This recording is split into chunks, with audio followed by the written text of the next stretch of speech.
Hello વિદ્યાર્થી મિત્રો, અરવિંદ ભોજાણી તમારું માનવ ક્લાસીસમાં ફરી હાર્દિક સ્વાગત કરું છું. ચાલો વિદ્યાર્થીઓ, આપણે ગયા વિડિયોની અંદર આપણે શંકુના પૃષ્ઠફળના આપણે મોસ્ટ આઈએમપી આપણે જે દાખલા શીખ્યા છે, બરોબર? અને 4 માર્કના 3 માર્કના જે પૂછાય એવા છે એ મેં તમને કહી દીધા છે અને તમારે કણો ગણગણી લેવાના થાય છે, બરોબર? જો તમે હજી આ વિડિયો ન જોયો હોય તો ફટાફટ આપણી ચેનલ ઉપર જાઓ અને એને વિડિયોને જોવો, લાઈક કરો, શેર કરો અને સબસ્ક્રાઇબ કરો કે જેથી તમને આપણા બધા લેટેસ્ટ વિડિયો તમને મળતા રહે. તો ચાલો આપણે આ વિડિયોની અંદર આપણે ગોલકના આપણે જોવાના છે, બરોબર?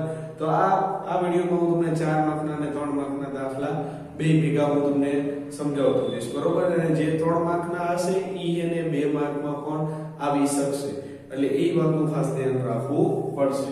ચાલો હવે જો આ જે દાખલો જે છે, એક ગોળાકાર ફુગ્ગામાં હવા ભરવાથી તેની ત્રિજ્યા 7 સેમી થી વધીને 14 સેમી થાય છે. આ બંને પરિસ્થિતિમાં ગોળાકાર ફુગ્ગાની વક્ર સપાટીના ક્ષેત્રફળનો ગુણોત્તર તમારે શોધવાનો. હવે પહેલી વાત કે ગુણોત્તર જે આવે તો ગુણોત્તરના દાખલા બહુ સહેલામ સહેલા હોય છે, વિદ્યાર્થીઓ ખાસ ધ્યાન રાખજો. અને પૂછાય એવા દાખલા છે, બરોબર? અને જો પૂછાય જાય તો તમને રોકડા માર્ક પણ મળશે. તો હવે જો બે ત્રિજ્યા તમને આપેલી, તો આ જે મૂળ પરિસ્થિતિમાં ફુગ્ગો હોય ત્યારની ત્રિજ્યા છે, અને પછી જે ફુગ્ગો ફૂલાય તે નવી પરિસ્થિતિ જે ઊભી થાય છે એ 14 સેમી થશે.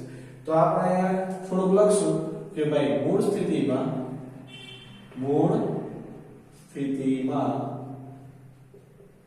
ફુગ્ગાની ત્રિજ્યા, ઈ ત્રિજ્યાને તમે નામ દેશો R1. શું દેશો? R1, 7 semi. ખાસ ધ્યાન રાખજો. હવે નવી સ્થિતિમાં ફુગ્ગાની ત્રિજ્યા, R2 બરાબર 14 સેમી. કેટલા? R2 બરાબર 14 સેમી. હવે તમારે આનો ગુણોત્તર શોધવાનો છે. તો ગુણોત્તર શોધવા માટે આ બેનું ગુણોત્તર થશે.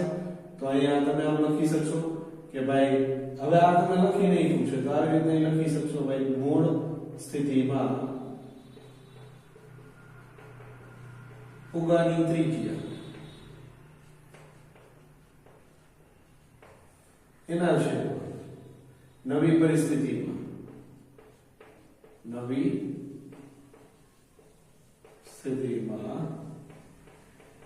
ફુગ્ગાની ત્રિજ્યા બરાબર R1 ના છેદમાં R2. હવે કિંમત મૂકી દો, પણ હવે R1 ના છેદમાં R2 પહેલા તો નથી મૂકવાનું, તો એની ત્રિજ્યા તમારે નથી ચડાવવાની. અહીં તમારે ચડાવવાનું શું છે? અહીં ક્ષેત્રફળ ચડાવવાનું છે. શું શોધવાનું છે? ક્ષેત્રફળ. શું કામ? તો ભાઈ ત્રિજ્યાનું તમારે નથી શોધવાનું. જો તમને ગુણોત્તર શેનો કીધો છે? ક્ષેત્રફળનો. હમણાં આપણે ખોટું લખાઈ જતું, ધ્યાન રાખવાનું આવી વસ્તુ ગુણોત્તરમાં. ત્રિજ્યા તમે દાખલી દે ક્ષેત્રફળ લખવાનું, તો ક્ષેત્રફળનું મૂળ પરિસ્થિતિનું સૂત્ર 4πr1² લખો અને અહીંયા 4πr2² લખો. તો બે બાજુથી 4π ગયા, તો હવે વધ્યું શું? R1 ના છેદમાં R2, એ બેનો સ્ક્વેર આપણે કરી નાખવાનો. તો જો 7 ના છેદમાં 14 એનો વર્ગ.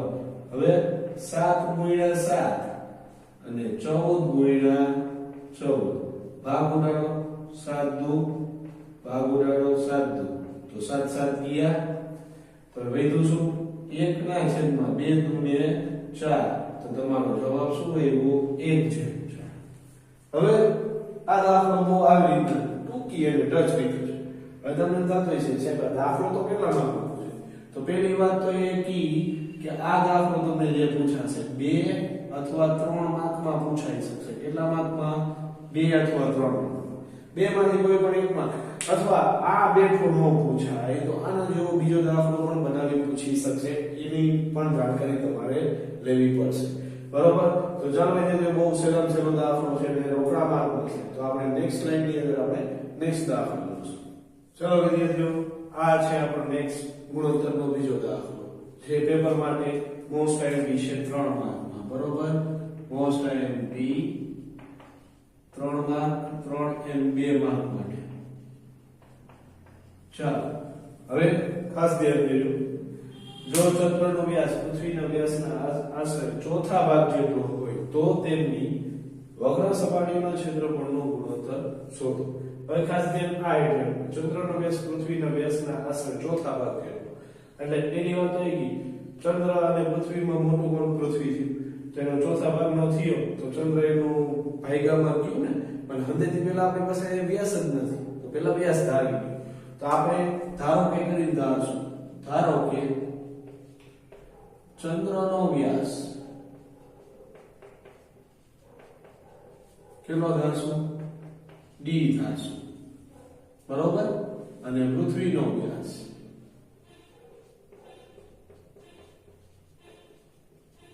અને d1 કહી દે તો પૃથ્વીનો વ્યાસ 4 ગુણ્યા d1 કરો તો 4d1 થાય કે ન થાય? થાય ને? હવે બેની ત્રિજ્યા શોધી કાઢો. તો બેની તમે ત્રિજ્યા શોધશો તો અહીંયા લખશું આપણે ચંદ્રની ત્રિજ્યા એટલે કે r1 બરાબર d1 ના છેદમાં 2 થઈ ગયું. એવી રીતના પૃથ્વીની ત્રિજ્યા જેને આપણે કહીશું r2, બરોબર. તો 4d1 ના છેદમાં 2 તો અહીંયા 2r2 થઈ જાય કે ન થઈ જાય? થાય કે ન થાય? સોરી 2d1, બરોબર. હવે 2d1 કરશો પણ d1 ની જગ્યાએ બધે હવે છોકરા પ્રશ્ન એ ઈ કરે કે સર અહીંયા આપણે d લખ્યું છે એની જગ્યાએ હવે ત્રિજ્યા હું લખી શકું કે ન લખી? બરોબર, પણ તમે જો ઈ લખી શકો, બરોબર. બે માંથી d1 કાઢી ડી કરવું હોય તો કરી શકો, એવું કઈ લખી નથી દીધું. તો હવે આપણે એક કામ કરીએ, આપણે અહીંયા r1 જ લઈ લઈએ, બરોબર. d1 ને મેં અડધી કરી તો ખાલી d લખો તોય ચાલે. ચાલો તમને ગોટા વળતા હોય આ 1 અને 2 માં, બરોબર. ચાલો તોય ચાલશે. હવે ખાસ ધ્યાન દેજો, હવે બેનો ગુણોત્તર શું કે ભાઈ ચંદ્રની વક્ર સપાટીનો ગુણોત્તર ની ક્ષેત્રફળ, સોરી, બરોબર. હવે પૃથ્વીની વક્ર સપાટીનું ક્ષેત્રફળ, બરોબર, 4πr1 નો સ્ક્વેર અને 4πr2 નો સ્ક્વેર. તો 4π ગયા તો r1 ના છેદમાં r2 નો સ્ક્વેર. હવે બે છેદમાં ધ્યાન દેજો. હવે આ d/2 એના છેદમાં 2d ધ્યાન દેજો સરખી રીતના. હવે બગડો નીચે જઈશે તો આવું કંઈક થઈ છે d ગુણ્યા એટલે કે 2d ગુણ્યા 2 એનો સ્ક્વેર. તો એનો તમે સ્ક્વેર કરશો તો d/4d. તો dd તો ગયા એટલે ઉપર 1 વધ્યું, બરોબર, એટલે કે 1/4 નો તમારે સ્ક્વેર કરવાનો થશે. તો 1/4 તમે 4 નો સ્ક્વેર કરો તો 1 નો વર્ગ શું થશે? 1 અને 4 નો સ્ક્વેર થશે 16. તો એના પરથી તમારો જવાબ જે ગુણોત્તરમાં આવશે 1/16 જેટલો આવશે. આવી રીતના એક દાખલો થશે, બરોબર. અહીંયા તમે d1 d2 કઈ ન લખો તો ચાલશે, કેમ કે બે ચંદ્રનો વ્યાસ d થયેલો તો એનાથી 4 કરો કે ગમે ઈ હોય. ભાગ છે તો મેં શું કર્યું, એને ગણાવવામાં કન્વર્ટ કરી નાખ્યું. ભાગ કરશો તો તમને લોચા વસે જાય, એટલે એના માટે મેં ઈ વસ્તુ કરી નથી, બરોબર. જો તમે વ્યાસ ધારીને તમે કરશો તો તમને જાજુ સરળ પડશે, બરોબર. તો આ પણ દાખલો તમને 3 અથવા 2 માર્કમાં પૂછાઈ શકે એવો છે અને પેપરની અંદર આ 100% પૂછાયું છે. તો ચાલો નેક્સ્ટ સ્લાઇડ ની આપણે નેક્સ્ટ દાખલો જોઈશું, બરોબર. ચાલો વિદ્યાર્થીઓ, આ છે આપણો નેક્સ્ટ 3 માર્કનો મોસ્ટ આઈએમપી દાખલો. ખાસ ધ્યાન દેજો. સ્ટીલના અર્ધગોળાકાર વાટકાની તમને જાડાઈ દીધી 0.25 સેમી. જો વાટકાની અંદરની સપાટીની ત્રિજ્યા 5 સેમી હોય તો વાટકાની તમારે બહારની વક્ર સપાટીનું ક્ષેત્રફળ શોધવાનું. છે ટેક્સ્ટ બુક નો દાખલો, જેટલા લગી મેં તમને જેટલા દાખલા તમને કરાવ્યા છે બધાય ટેક્સ્ટ બુક ના છે અને બધાય દાખલા ઈ તમને એમાંથી પૂછવાના છે. ઈ વાતનું પણ ખાસ ધ્યાન તમારે લોકોને રાખવું પડશે. હવે ખાસ ધ્યાન દેજો. હવે જો જાડાઈ દીધી છે તેનો મતલબ શું થઈ? વાટકાની તમને જાડાઈ છે 0.25 છે. હવે અંદરની તમને એને સપાટીની ત્રિજ્યા તમને દીધી. હવે તમારે શોધવાનું શું હોય? બહારની વક્ર સપાટી શોધો તો બહારની ત્રિજ્યા શોધવી પડે. તો બહારની ત્રિજ્યા તમારે શોધવા માટે જે અંદરની સપાટી છે પ્લસ એની જાડાઈ છે એનો બેનો શું કરવાનો થશે? સરવાળો કરવાનો થશે. તો ચાલો આપણે લખશું કે અહીંયા લખવાનું ચોખવટ પાડવાની કે ભાઈ વાટકાની બહારની વક્ર સપાટીનું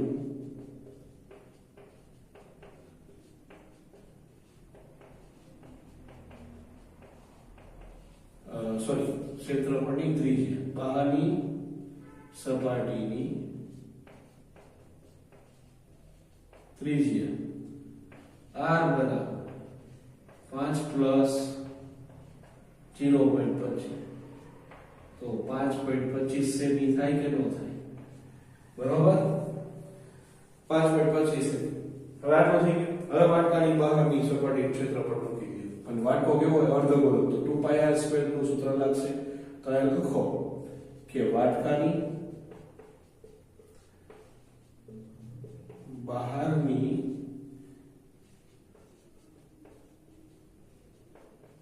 વક્ર સપાટીનું ક્ષેત્રફળ બરાબર 2πr². હવે જો પાઈ ની કિંમત તમને લખી દીધી. મૂકો 22/7.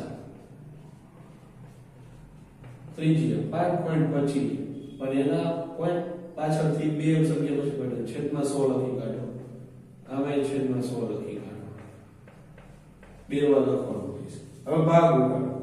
તો પહેલા તો જો 525 નો 7 વડે ભાગ હાલતો હોય તો હલાવી નાખવાનો. બરોબર? તો 7 × 5 = 7 × 42 27 49 7 × 8 તો 27 49 બેતા કેટલા 3 ઉપર 7 × 35. બરોબર? તેનો 7 વડે ભાગ ચાલે છે. તો અહીંયા આપણે કરશું 75 17 તો 7 7 ગયા. હવે 25 ચોક આપણે એક ભાગ આલી શકશે. 25 ચોક કેમ? કેમ કે અહીંયા જો 25 તેરી ચાલશે 25 તેરી 75 તો 25 25 ગયા. પછી અહીંયા કર નાખો 11 દુ તો આ 2 2 દુ 4 ગયા તો ડાયરેક્ટ આ ચોગડો ગયો ને. હવે આમાંથી ની ભાગ તો ઉડે છે પણ આપણે એવું કઈ કામ ધંધો કરવાનો થતો નથી. હવે આ બધાનો ગુણાકાર કરી નાખી. વૈધા કેટલા? તો ભાઈ 11 × 3 એટલે 33 ડાયરેક્ટ કરી નાખી. ચાલો 33 બરોબર 33 × 525 એના છેદમાં 100. તો હવે 525 ગુણ્યા તમે 33 કરશો એટલે 0 3 × 5 = 15 વધી પડી 1 × 6 = 7 3 × 5 = 15 5 તેરી 15 વધી 1 × 6 = 7 5 તેરી 15 5 12 વધી પડી 1 7 7 ને 5 12 ને 1 13 વધી 1 5 ને 6 ને 7 ને 1 બરોબર. તો 17,325 એનો ગુણાકાર આવ્યો એને ભાગ્યા તમારે 100 કરવાના થશે એટલે જે તમારો જવાબ આવશે 173.25 સેમી સ્ક્વેર. અને પછી આવી રીતે બોક્સ કરી નાખો કે ભાઈ 173.25 સેમી સ્ક્વેર વાટકાની બહારની વક્ર સપાટીનું ક્ષેત્રફળ છે. તો ઈ વાતનું ખાસ ધ્યાન તમારે લોકોને રાખવાનું રહેશે. ચાલો તો વિદ્યાર્થીઓ બહુ મસ્તીનો દાખલો છે. ખાસ કરીને આ જ વસ્તુ માટે થોડી જદી રામાયણ થાય છે. બરોબર? આવો દાખલો જો તમને 3 માર્કમાં અથવા 2 માર્કમાં પૂછી કાઢે તો તમને આવડવો જોઈએ. આ દાખલો 3 માર્કમાં અને 2 માર્ક માટે મોસ્ટ આઈએમપી છે અને આવડવો પણ જોઈએ. તો ચાલો આપણે નેક્સ્ટ સ્લાઇડની અંદર નેક્સ્ટ દાખલો જોઈશું. ચાલો વિદ્યાર્થીઓ આ છે આપણો ઘનફળનો દાખલો. બરોબર? પહેલી વાત તો એ કે આપણે અત્યાર લગીમાં જેટલા આપણે પૃષ્ઠફળના દાખલા આપણે ગણ્યા કરતા આપણે ઘનફળમાં પહોંચી ગયા છીએ. બરોબર? તો હવે આ જે ઘનફળનો જે દાખલો છે વેરી મોસ્ટ આઈએમપી દાખલો છે. બરોબર? મોસ્ટ આઈએમપી દાખલો છે 3 માર્ક માટે. કેટલા માર્ક માટે? 3 માર્ક્સ માટે. કેવી રીતના? તો ભાઈ એક ત્રણ વસ્તુ છે બરોબર, તો તમને 3 માર્કમાં પૂછી શકે અથવા તમને 4 માર્ક્સમાં આ દાખલો પૂછી શકશે. રેડી? હવે જો ધ્યાન દો, હવે ઘનફળ આવે ને તો તમારે આગળ સૂત્ર યાદ રાખવાનું છે, જે બે થોડું તમને રિવિઝન માટે મેં તમને થોડું લખી ગયા છે. શંકુની વક્ર સપાટીનું ક્ષેત્રફળ પાઈ r, શંકુની કુલ વક્ર સપાટીનું ક્ષેત્રફળ પાઈ r કૌંસમાં l પ્લસ r, અને શંકુનું ઘનફળ જે આપણે હમણાં દાખલા ગણવાના છે 1/3 પાઈ r સ્ક્વેર h અને l સ્ક્વેર બરાબર r square plus h square. Ready? ચાલો, તો હવે પહેલા તમને લંબવૃત્તીય શંકુનું ઘનફળ દઈ દીધું છે 9856 સેમી, એનો પાયાનો વ્યાસ તમને 28 સેમી દીધો, શંકુની ઊંચાઈ શોધો. હવે જો વ્યાસ જે છે આપણે ઘનફળમાં યુઝ થશે તો પહેલા ત્રિજ્યા શોધો. બરોબર? પહેલા દાખલા માટે ત્રિજ્યા શોધો તો r બરાબર d/2 એટલે કે 28/2 એટલે કે 14 સેમી. કેટલા? 14 સેમી. હવે શંકુ, હવે તમારે ઊંચાઈ શોધવાની. બરાબર? ઊંચાઈ શોધવાની ત્રાસી ઊંચાઈ, કેમ કે આ બે તો તમે આમાંથી ન શોધી શકો. એના માટે તમારે શેનો ઉપયોગ કરવો પડશે? ઘનફળના સૂત્રની મદદથી તમે n શોધી શકશો. તો આપણે એ લખશું શંકુનું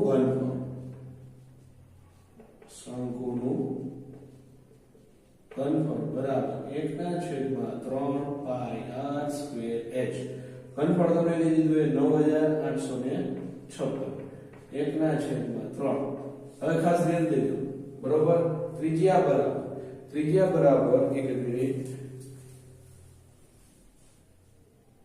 ચાલો, હવે જે છે પાઈ બરાબર જે તમને કીધેલું છે 22/7. કેટલા? 22/7. ત્રિજ્યા તમારી પાસે કેટલી છે? 14. તો 14 × 14 કરી નાખો અને ગુણ્યા h. બરોબર? હવે h ને હવે કરતા બનાવો. સાંભળો, h ને કરતા બનાવો, જે ભાગાકારમાં ઈ જશે આને ભેગું ગુણાકાર 3/7, અને જે ગુણાકારમાં છે ઈ જશે ભાગાકાર. બરોબર? હવે ભાગ ગુણાકારનું ચાલુ કરો. તો અહીંયા 7 7 ગયા. હવે પહેલા 2 વડે ભાગ આલે છે તો 2 વડે આલો. 4 2 ને 8, હવે 1 વૈધા ઉપર 2 8, 4 9 2 18. બરોબર? પછી 2 2 4, 1 વૈધા ઉપર 2 છગડો, 2 8 16, બધી પડી 2. આ 2 ગયા. બરોબર? હવે ફરી પાછા અહીંયા 11 તું આપણે કરતા. તો આનો આપણે 11 વડે ભાગ આલતો હોય તો હલાવી કાઢી. 49 અને 28, 11 ચોક 44. બરોબર? 11 ચોક 44. તો અહીંયા વૈધા 5, અહીંયા 2, ફરી પાછા 11 ચોક 44. બરોબર? કેટલા વૈધા? 6 ને 2 8, ઉપરથી ઉતારો 8. બરોબર? અને 11 88. તો આપણે 448 ગુણ્યા 11 કરી નાખીએ તો 11 ગયા. હવે આનો તમે 2 વડે ભાગ લાવી શકશો અથવા 14 વડે પણ ભાગ લાવી શકો. તો આપણે 14 વડે એકવાર ટ્રાય કરીએ તો ડાયરેક્ટ જો 14 ઉડી જતા હોય તો. બરોબર? તો 488 ગુણ્યા 14, તો ભાઈ 14 28, 14 14 કેટલા થશે? 64. બરોબર? વધી ગયા તો 14 42, અહીંયા 2, અહીંયા 8, તો 14 28. ચાલો 32 ગુણ્યા 14, અને છે કો 32 ગુણ્યા 14. આ 14 ગયા. હવે 16 દુ 32, 2 ગયા. તો વૈધા શું? 16 અને 3. તો h બરાબર તમને મહિલા કેટલા? 16 ને 48 સેમી. બરોબર? જોજો, ખાસ ધ્યાન દેજો. આટલું તમારું કામકાજ પૈતું. એટલે આ પહેલો દાખલો તમારો વિદ્યાર્થીઓ પૈતો છે. હવે બીજો દાખલો. બીજા દાખલામાં શું કીધું? શંકુની ઊંચાઈ કીધી. ચાલો બીજા દાખલા. તો શંકુની ઊંચાઈ ત્રાસી ઊંચાઈ તમને કીધી. તો હવે આ સૂત્ર તમે યુઝ કરી શકો. કેમ? કેમ કે જો તમારી પાસે ઊંચાઈ આવી ગઈ, જે આપણે હમણાં જોઈ, ત્રિજ્યા તમને દીધેલી છે, તો ત્રાસી ઊંચાઈ મળે કે ન મળે? તો ચાલો આપણે એ સૂત્ર મૂકીએ. l સ્ક્વેર બરાબર r square plus h square. તો l સ્ક્વેર શોધવાનો છે. ત્રિજ્યા તમારી 14 છે, અહીં કરો 14 નો વર્ગ, અહીંયા આ 48 છે, કરો 48 નો વર્ગ, તો 14 નો વર્ગ થશે 14 નો વર્ગ થશે 196, 48 નો વર્ગ, તો કઈ વાંધો નહીં, 48 નો વર્ગ ગુણી કાઢો, બરોબર, ફટાફટ. તો 8 ચોક 32 વધી પડી 3 ચોકે ચોકે 16 ને 3 19, બરોબર, 8 64 વધી 6, 8 ચોક 32 ને 6 38, અહીંયા 4 આ 0 વધી 1 10 ને 13 વધી 1, બરોબર, 2304. હવે આ બેનો સરવાળો કરો નાખો તો ભાઈ 196 આમાં ઉમેરી 10 વધી 1 10 વધી 1 5, એટલે કેટલો સરવાળો થયો 2500. તો l સ્ક્વેર બરાબર કેટલા થાય છે 2500. તો વર્ગ બાજુમાં દયો તો શું થાય, વર્ગમૂળમાં જશે તો l બરાબર કેટલા થયા 50 છે, કેટલા થયા 50 છે. હવે ખાસ ધ્યાન દેજો, આટલું કામ કર્યું તમારો બીજો દાખલો પણ પતી ગયો. હવે શંકુની વક્ર સપાટીનું ક્ષેત્રફળ મૂકવાનું છે, બરોબર, શંકુની વક્ર સપાટીનું ક્ષેત્રફળ. તો ત્રીજો દાખલો આપણે એ મૂકશું તો શું થાય સૂત્ર, તો અહીંયા મેં જો બાજુમાં લખેલું છે પહેલું સૂત્ર છે, તો શંકુની વક્ર સપાટીનું ક્ષેત્રફળ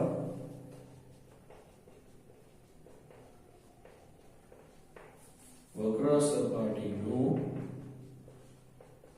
ક્ષેત્રફળ બરાબર પાઈ r l. તો પાઈ બરાબર 22/7, ત્રિજ્યા 14 અને આ થયા 50, બરોબર. તો હવે ભાગ ઉડાડો 7 7 ગયા 22 દુ 44, 44 ગુણ્યા 50.